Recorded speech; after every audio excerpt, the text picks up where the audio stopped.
everybody! One of the first recipe videos I made on this channel was chicken and puffy dumplings, but dumplings come in a wide variety, so today I'm giving you another one. I'm making this southern style chicken and slick dumplings, or slickers, that everyone's gonna love. So let's get started.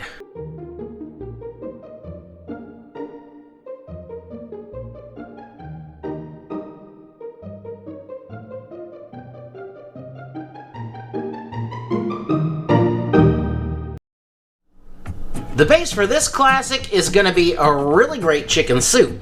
Now, to make a chicken soup, you can either start like this, or you could use this. Just a regular old grocery store rotisserie chicken, and a couple of quarts of chicken stock, and this can be ready in probably under an hour. And since I've got some extra time on my hands today, I'm going to do it the from scratch way, and it's really easy to do, but it is going to take some time. So, I've got, of course, one whole fresh chicken. I've got some carrots, some celery, an onion, and some garlic. I've got a bunch of thyme here and a bay leaf, and this is a fresh bay leaf, so it's going to be really strongly flavored. If I was using a dried bay leaf, I'd use at least 2, but probably more like 4. You can just start with water and salt here, but it's going to be even better if you start with some broth or some chicken bouillon. And since I got all these cans of broth for that bit with the rotisserie chicken, that's what I'm going to start with.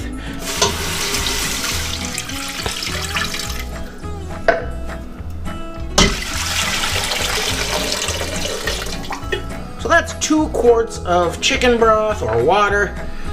I'll throw in my carrots. No real need to measure these. I guess that was around a cup, maybe a little more. Got that celery. I'll take the peel off my onion, but to be honest, you don't really need to. No need to cut that up either.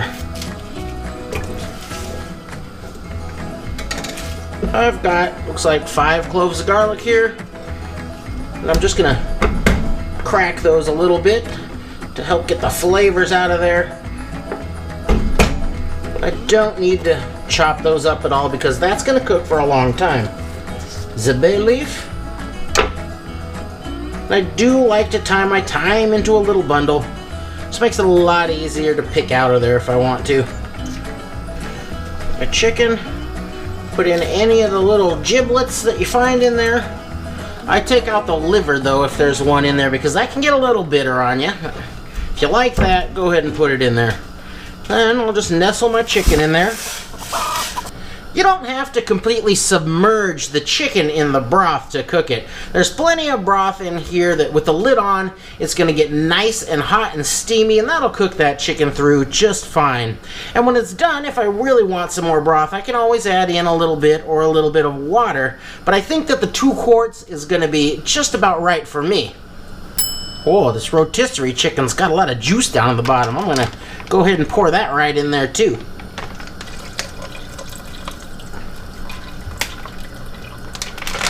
And I'll have some of this guy for lunch. You can get a little more complex flavor and a little more color to your broth if you roast your veggies before you put them in here, but that's not what I'm about today. Today, I'm all about chilling, and this is super easy. Got my chicken up to a nice boil now, so I'm gonna reduce that heat down to low. I'm gonna cover this up, and we'll let this simmer for an hour and a half or until that chicken gets nice and tender. There we go. After roughly an hour and a half, the legs are getting pretty loose here. And this chicken feels nice and tender, so I want to get it out of here and get it cooling down so I can pull it off the bone. So be really careful when you do this, or just turn it off and let it cool down on its own if you've got that kind of time.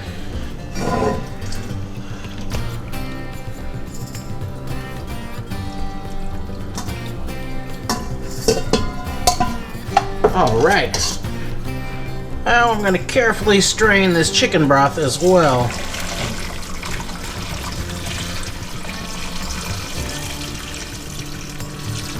Now we'll get that broth right back into the pot.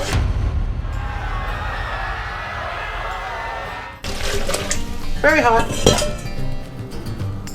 Alright, this thing's still a little bit warm, but it feels cool enough that I could take it apart. And if you're using that rotisserie chicken, here's where you want to pick it up. So, I'm going to take the skin off this one. If you want to put the skin in there, that's totally up to you. And we're just going to break this guy apart. Still a little warm. Shred it up right into that broth.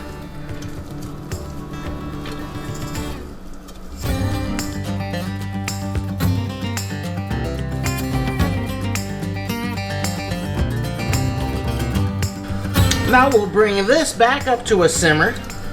I wouldn't add back in the veggies that I used to make the broth down in here because they're pretty much depleted of all their flavor at this point, but if you want to add some fresh veggies in, now's the time to do it.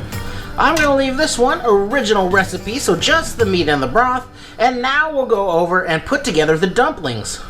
Now here's where things are going to get a little heated because everyone makes their slickers their own way, the way Grandma did it. And I've heard all about never using baking powder or adding butter and only using broth and flour and a whole slurry of other rules, but I'm here to tell you, Grandma wasn't that great a cook, so I make these the way I like them. So go ahead and let it fly down in the comments. I've heard it and I can take it. But for my slickers, I'm going to begin with 2 cups of all-purpose flour, to which I'm going to add in 1 cup of milk, and I'm using milk rather than the broth because when I use the broth, it kind of all tastes like the same to me, and I like a little bit of difference between the flavor of the slickers and the flavor of the broth. I'm going to add in 2 tablespoons of butter for a little bit of tenderness, and yes, I am going to add in a scant ½ teaspoon of baking powder for a little bit of puff. I don't want them to be real fluffy, but I don't want them to be really leathery either, and that's going to help. And I'll add in a big old pinch of salt. So the first thing I'm going to do is mix together my dry ingredients, my flour, and the baking powder, and a big old pinch of salt. And I'll blend those together really well.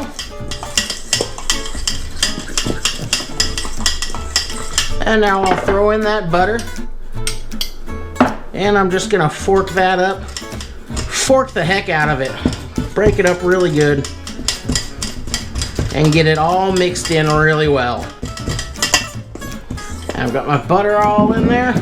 Now we'll just stir in the milk.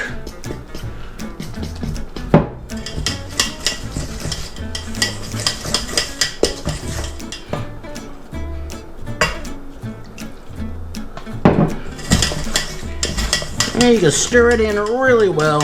No need to be real gentle with these guys. This is going to end up being very similar to biscuit dough. Now that that's all mixed together, I'm just going to set that aside and let that flour hydrate just for 5 minutes or so. And meanwhile, I'll go chop up some parsley.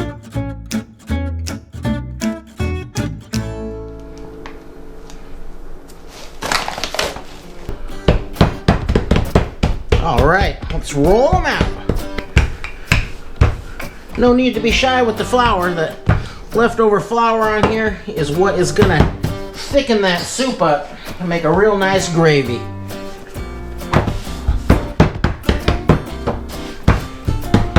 I'll just roll these guys out until it's as thick or as thin as you want. I like about 1/8 an inch.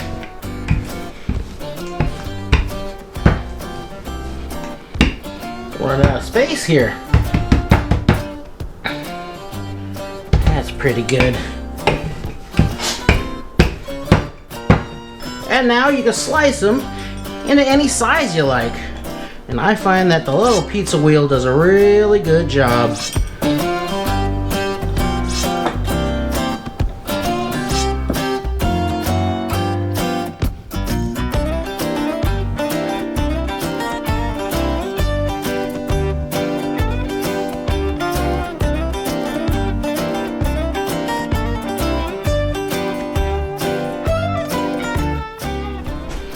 I keep everything kind of floury so they don't stick together too bad.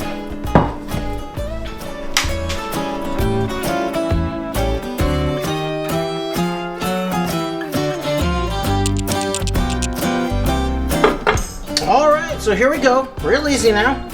Just to start tossing the slickers in. I don't dump them all in at once because I don't want one big slicker. So I'll just toss them in, spread them around, shake them down a bit.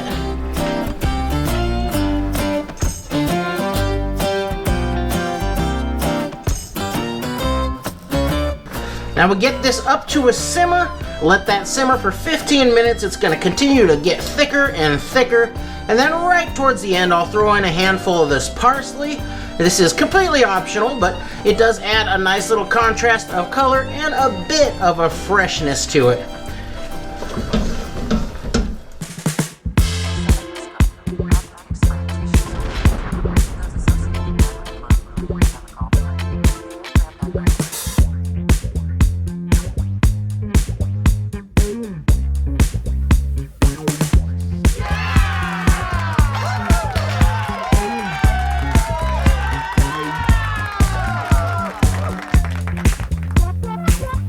Now let's see how we did, and I can tell you, this smells awesome, and it's got the whole house smelling awesome. I was actually out in the yard raking leaves, and you can smell this all around the house. Got the neighbors peeking out to see what's going on, but of course, what really matters is the taste. Alright, I want a bit of everything in here, so let me get a nice bit of chicken, a nice slicker, and some broth. Oh yeah. Check out that bite.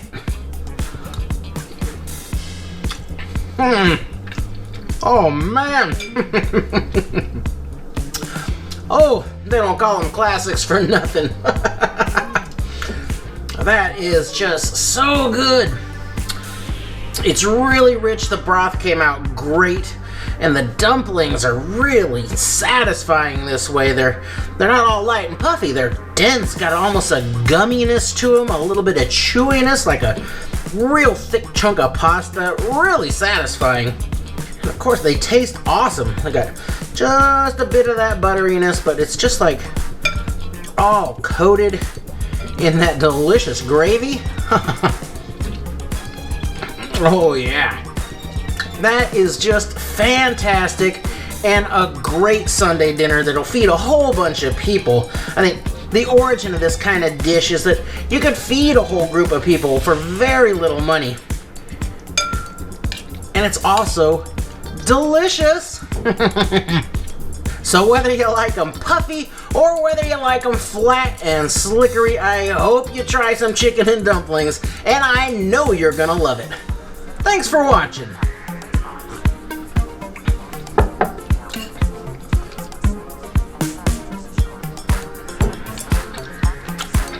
Oh man, to think, I hated this when I was a kid. Did I mention Grandma wasn't a great cook?